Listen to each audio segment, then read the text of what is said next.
Assalamu alaikum wa rahmatullahi wa barakatuh. Welcome back to the Fiqh of Zakah. Just before the break there, Sheikh, we went into the livestock. We went speaking about cattle and how important Allah subhanahu wa ta'ala has given us in these cattle themselves.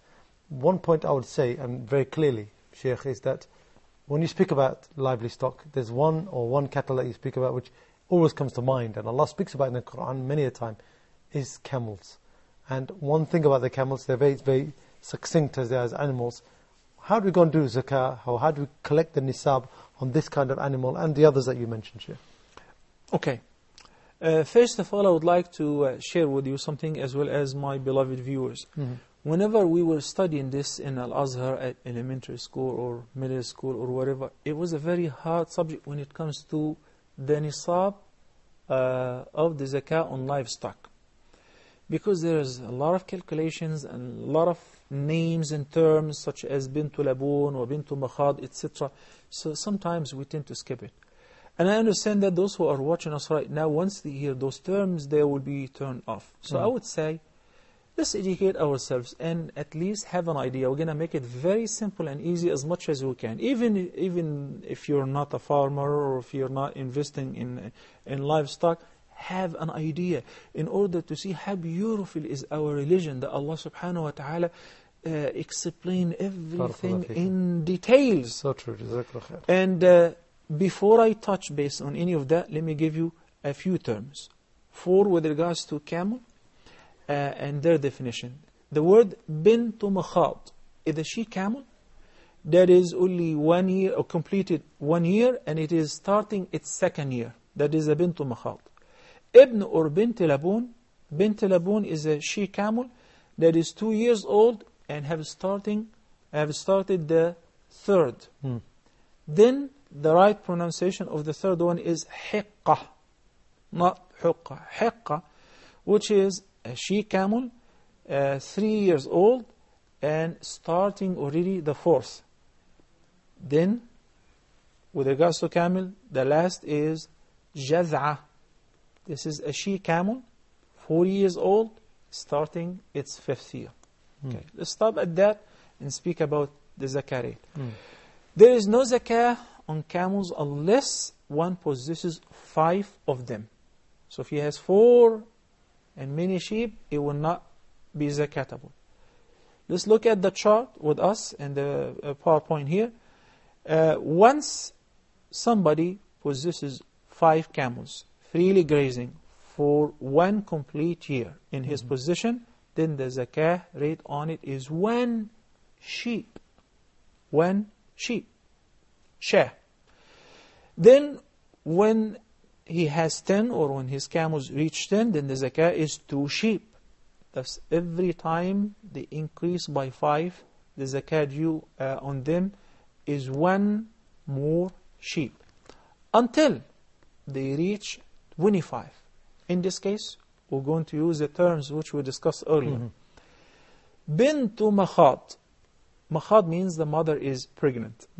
So a she camel, a young she camel, which is only 1 year, have completed 1 year and entering the second.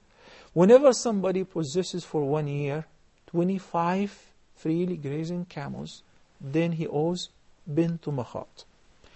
Whenever they reach 36, then bintu labun. This is a she camel, 2 years old and entering the third. Whenever they reach 46 camels, the zakah due is hiqqah. That is 3 years old entering the fourth. Whenever they reach 61, the zakah is jaz'ah. That is 4 years old entering its fifth. Whenever they reach 76, then it owes as a zakah 2 bint labun. 2 bint labun. From 91 to 120 camels, the zakah is 2 young camels which are known as hiqqatan. Okay? Whenever the number of camels is above 120, then on every 40 camels, the zakah due is 1 bint labun. Again, the bint labun is that a she camel, young she camel, 2 years old, entering the third. And on every 50 above the 120, the zakah due is 1 hiqqah. That is, she camel, 3 years old, and entering its fourth. Okay, I have a question for you now. Why, for the first, do we have 5 camels? And why 5 camels, 1 sheep? Why not, say, for example, because you 1 cannot give a camel, the zakah rate is very tiny and small. Remember, in case of gold and silver, when we say 2.5%, you can exactly extract the amount from gold or silver or paper money or currency. But how would you take this out of a camel? Cut an organ or a limb? So it is relating to it. And later, inshallah, we'll speak about whether we're obliged to pay zakah as is specified, or we can pay the value, and we'll discuss this in details, inshallah. Now let's talk about the zakah rate on cattle, if time allows. We said the zakah is not due on camels until they reach 5. In the case of camels, the cattle are subject to zakah provided they are freely grazing herd, and number 30 at the completion of the hawl or the lunar year. At this point, the zakah is due to give a tabi' or a tabi'ah. Tabi' or a tabi'ah, it is a baby camel that 1 year old entering, or 1 year old tabi'ah for a male, and for a female or a cow is tabi'ah. Whenever the cows reach number 40, the zakah is musinna. It's a musinna, it's a cow that is 2 years old. Whenever the number reaches 60 cows, then it owes zakah, 2 young cows, 2 tabi'ahs. Whenever the number reaches 70, then the zakah due is musinna and 1 tabi'ah. Musinna and 1 bull that is only 1 year old. And whenever the number reaches 80, then we have the zakah due on that. It owes 2 musinnas. And when it reaches 90, then 3 tabi'ah. 100, it owes 1 musinna and 2 tabi'ahs. I have to say that, and this is just general information for those who are not into the livestock business, but in order to understand that the deen really dealt in details with every aspect. So the farmers have to know what concerns them. Those who are in shepherds, for instance, have to know what concerns them with regards to their herd and number of cattle or animals and so on. So when the person owns 110 cows, freely grazing, and he possesses them for 1 complete year, he owes 2 musinna, and the musinna is 2 years old, and 2 tabi'ah, which is 1 year old. Whenever the number is 120, then he owes the zakah on that 3 musinna or 4 tabi'ah. This system is followed on all additional cattle, 1 tabi'ah, and on every 40, 1 musinna. Musinna means 2 years old. Remains for us the last, and hopefully, as I said, we would not act as we used to do whenever we were young and we get to study this part, then we'll skip it. The nisab in the case of sheep. Okay. If somebody has a herd of sheep that is less than 40 heads, he owes 0 zakah. Less but than once 40, 0, right? Exactly. With the same conditions, freely grazing, and he possesses them for 1 complete year. So, when he has 40 until 120, the zakah is only 1 sheep. 1 sheep. If you have 120, 119, 18, only 1 sheep. That's nothing. And this is obviously if you maintain it for 1 year. So if you have it to the next year, the same zakah will be applicable. Unless if the number increases from 121 to 200, the zakah is 2 sheep. From 201 to 300, the zakah is 3 sheep. And when the number is above 300, then 1 additional sheep is added for each addition of 100. By that, we recognize that the person who is required to give 1 sheep should not look at, I'm giving 1 sheep. No, you should remember that Allah gave you 120 sheep. Maybe you don't have that much number, but up to 100 sheep, there is no zakah. There is something called awqas, in between.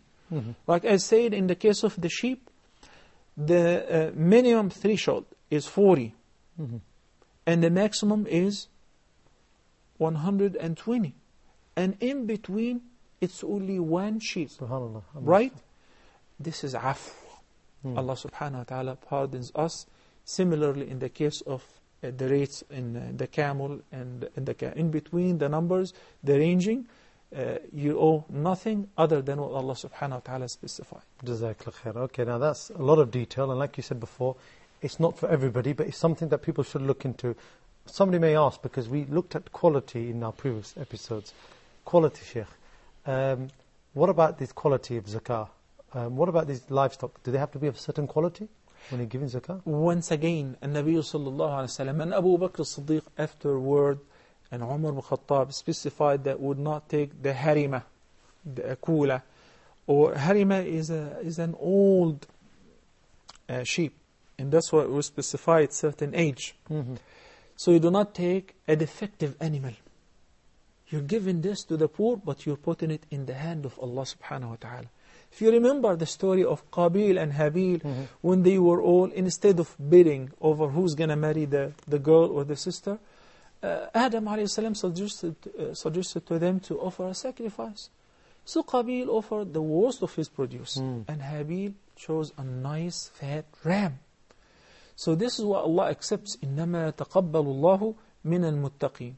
So if somebody is willingly giving the zakah, you should choose something that is healthy, not defective.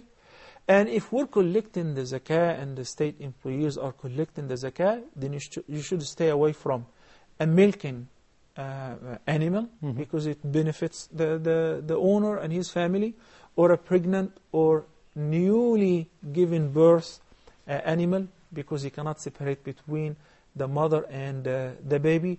There are so much details that when you study that, you can put this as a doctrine for animal rights in Islam.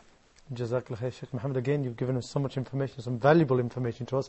Again, another episode where we're going into the Fiqh of Zakah, a very important topic, and something which really affects all of us. And like today, even livestock and cattle and animals such as this that Allah has given us, we have to give back and give to the poor and those who are needy. Until next time, I leave you with Assalamu alaikum wa rahmatullahi wa barakatuh. Give a little of yourself, cure your greed, purify your wealth. Look around at where you live, look at all the good you have to give. Give a little of yourself. There's a hand somewhere to hold, a mouth to feed. There's so much that we can do for so many who are in need. Give our time, give our wealth, give our love, give ourselves. Know Allah sees each and every hidden deed.